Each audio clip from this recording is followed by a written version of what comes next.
सी असली कौन सी नकली। एक गांव में रामलिंग नामक व्यक्ति रहता था। वह बहुत ही बुद्धिमान था, किसी भी समस्या का आसानी से जवाब देता था। उसकी समयशीलता, तेज दिमाग, बुद्धि देख सारे चौंक जाते थे।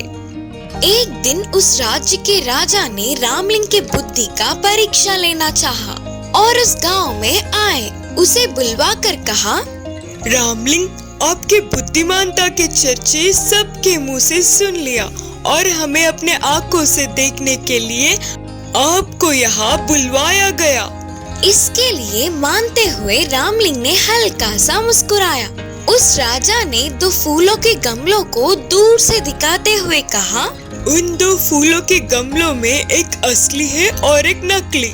बिना छुए, ना ही नजदीक जाते हुए उनमें से कौन सी असली है, यही से बताना होगा तुम्हें। फिर रामलिंग एक क्षण तक सोच में पड़ गया और सैनिकों को बुलवाकर कुछ तितलियों को लाने को कहा और उन तितलियों को गमलों की तरफ छोड़ा।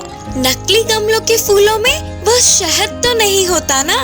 इससे सारे तितलियां असली गमले के फूल पर ही बैठ गए। फिर एक बार हमेशा की तरह सभी रामलिंग को देख चौंकते रह गए। राजा ने रामलिंग की बुद्धिमानता और होशियारी की बहुत तारीफ करने लगे। राजा ने रामलिंग की बुद्धिमानता और होशियारी की बहुत तारीफ की, साथ ही कई अमूल्य उपहारों से सत्कार किया। गधा और कुत्ता। एक बार एक गांव में सोमू नाम का एक व्यापारी रहता था। उसके पास एक कुत्ता और एक गधा था। वो गधे पर सारा सामान लाद कर एक गांव से दूसरे गांव जाकर उसे बेचता था और जब वो घर पर ना होता तो कुत्ता उसके घर की रखवाली करता था। ये बात गधे को पसंद नहीं थी कि वो मेहनत करे और कुत्ता आराम से घर पर बैठा रहे।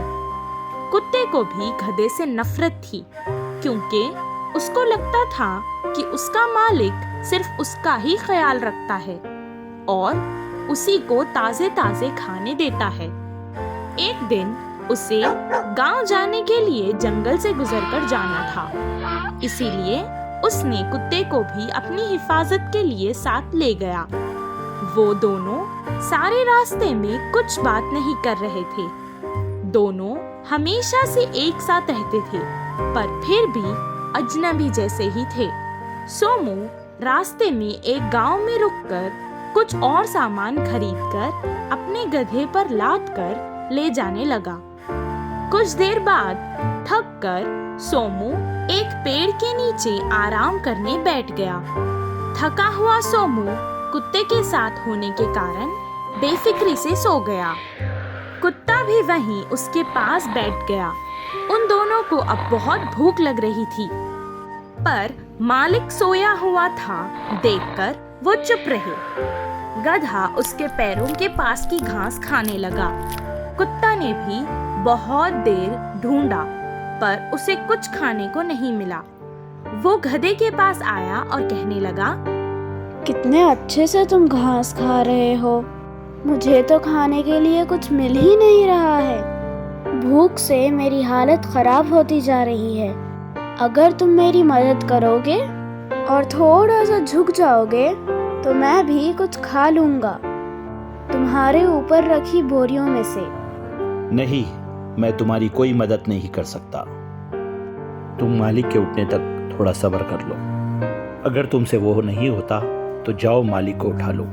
कुत्ते को डर था कि अगर उसने मालिक को जगा दिया तो वो उसे उठकर मारेगा, इसीलिए वो डर कर चुपचाप बैठ गया।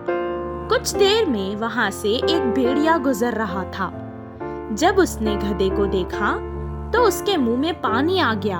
वो उसका शिकार करना चाहता था। जब गधे ने भेड़िए को देखा तो वो डर गया और अगर वो भागेगा तो मालिक उसे नहीं छोड़ेगा सोचकर वो कुत्ते के पास गया और कहने लगा, जाओ अभी मालिक को उठाओ वरना ये भेड़िया मुझे खा जाएगा।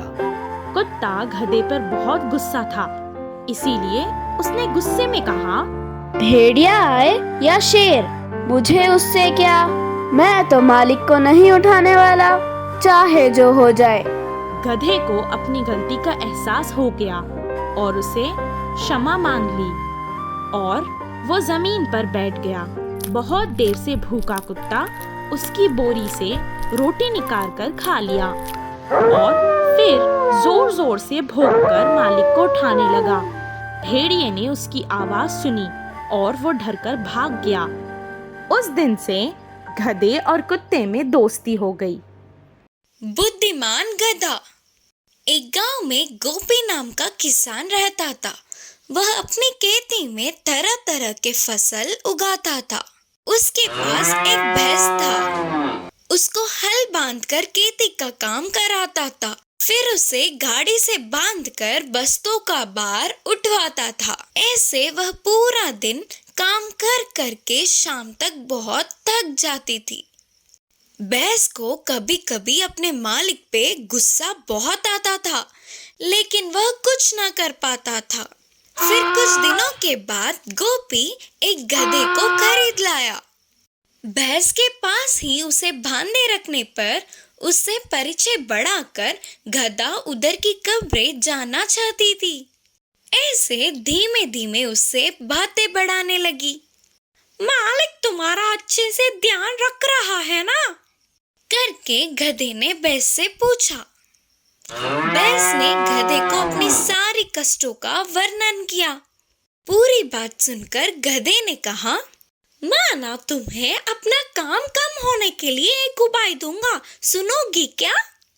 इसी बात की इंतजार में रहने वाला भैंस जल्दी से उपाय बताने को कहा। तुम ना घास चरना पानी पीना छोड़ के बीमार होने का नाटक करो, तब हमारे मालिक तुमसे कोई भी काम नहीं करा पाएंगे। बोलकर गधे ने सलाह दिया। उसके अगले दिन से ही भैंस ने ना ही कुछ खाया पिया, वह अपनी जगह से उठा तक नहीं। ऐसे ही बीमार होने का नाटक किया। तो किसान को उसे देख तरस आ रहा था, तो उसे वही छोड़ के खेत चला गया। जैसे गधे ने कहा, बिल्कुल वैसे ही होने पर भैंस को बहुत खुशी हुई। अब ना कुछ कर पाते हुए गोपी ने बीमार भैंस को छोड़ के सेहतमंद गधे को खेत में ले गया। उससे ही भैंस के सारे काम करवाया। ऐसे कुछ दिन बीत गए। ऐसे हर रोज काम कर करके थक कर शाम तक गधा ठीक से खड़ी भी नहीं हो पाती थी। वही भैंस बहुत खुशी से बिंदास रहती थी। भैंस को ऐसे देख दुखी होकर गधे ने कहा, अरे गलती कर दी मैंने, मदद करना चाहा तो वो पूरा काम मुझ पर ही पड़ा। ऐसे नहीं चलेगा, कुछ तो सोचना पड़ेगा। करके वो पूरी रात सोचकर एक निर्णय पर पहुंची। अगले दिन भैंस से मिलकर बोली, तुम्हें देख के मुझे बहुत दुख हो रहा है दोस्त, क्योंकि तुम अब किसी काम की नहीं करके तुम्हें पालना बेकार है। सोचकर तुम्हें पशुओं के आश्रम में भेजेंगे करके हमारे मालिक को मैंने किसी से बात करते हुए सुना। तब भैंस डर के अपने नाटक का अंत करने की सोचकर अगले दिन हमेशा की तरह घास चर के खुशी से इधर उधर घूमने लगी। भैंस हमेशा की तरह सेहतमंद दिखने पर किसान उसे खेत ले गया। इससे अपना काम कम होने वाले गधे ने चैन की सांस ली। इस कहानी की नीति है कि कभी कभी हमारे दिए हुए सलाह हमारे लिए ही मुसीबत बन जाते हैं। लोमड़ी और चील की दोस्ती। एक जंगल में लोमड़ी और चील की बहुत अच्छी दोस्ती थी। चील एक पेड़ पर अपना घोंसला बनाकर रहती थी। उसी पेड़ के नीचे लोमड़ी भी रहती थी। कुछ दिन बाद लोमड़ी को एक बच्चा हुआ। वो बहुत खुश थी और चील को अपने बच्चे को दिखाकर कहने लगी, चील बहन, देखो तो मेरा बच्चा कितना प्यारा है, कितना खूबसूरत है ये। हाँ हाँ, बहुत खूबसूरत है। मैं इसके लिए कुछ खाने को लेकर आती हूँ, क्या तुम तब तक इसका ख्याल रखोगी? हाँ हाँ ठीक है, तुम जाओ, मैं हूँ इसके पास। जैसे ही लोमड़ी वहां से गई, चील एक झपटे में अपने बच्चों के साथ मिलकर उसके बच्चे को खा गई। कुछ देर बाद जब लोमड़ी वापस आई तो बच्चे को ना देखकर वो चील से पूछने लगी, बहन, मेरा बच्चा कहाँ है? मैंने आपको इसका ख्याल रखने के लिए कहा था ना। मुझे क्या पता? लोमड़ी को समझ आ गया था कि इसी चील ने उसके बच्चे को खा लिया है, पर वो उसके बारे में कुछ नहीं कर सकती थी और वो चुपचाप रोने लगी। कुछ दिन बाद वहाँ पास ही के कुछ गांव से कुछ लोग एक बकरे को भून रहे थे। ऊपर से चील ने उसको देखा और एक टुकड़ा अपने मुंह में पकड़कर अपने बच्चों के लिए वो ले आई, पर उसने ये नहीं देखा था कि उस टुकड़े पर थोड़ी सी आग लगी है। उसका घोंसला सूखे तिनकों का होने के कारण थोड़ी सी ही आग से जल गया। बहुत कोशिश करने पर भी वो कुछ ना कर पाई। बच्चे जो अभी उड़ भी नहीं सकते थे, नीचे गिर गए। जैसे ही लोमड़ी ने उनको देखा, उसने तुरंत उनको खा लिया। अपने आंखों के सामने अपने बच्चे को मरता देखकर चील रोने लगी और अफसोस करने लगी। अगर उस दिन मैंने उसके बच्चे को नहीं खाया होता तो आज मेरे बच्चों को भी वो नहीं खाती और वो बच जाते। बुद्धिमान हिरन। एक जंगल था। उस जंगल में एक बड़ा नदी भी था।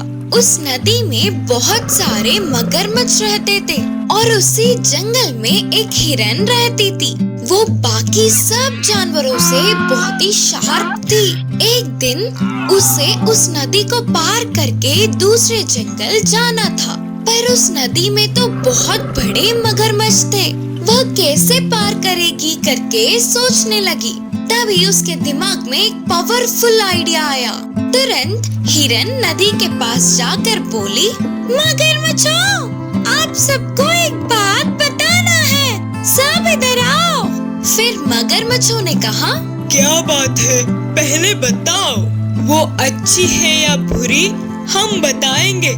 हिरन ने कहा, तुम लोगों को हमारे जंगल के राजा शेर दावत देने की सोच रहे हैं। तुम सब कितने हो करके गिनती करने के लिए मुझे यहाँ भेजे।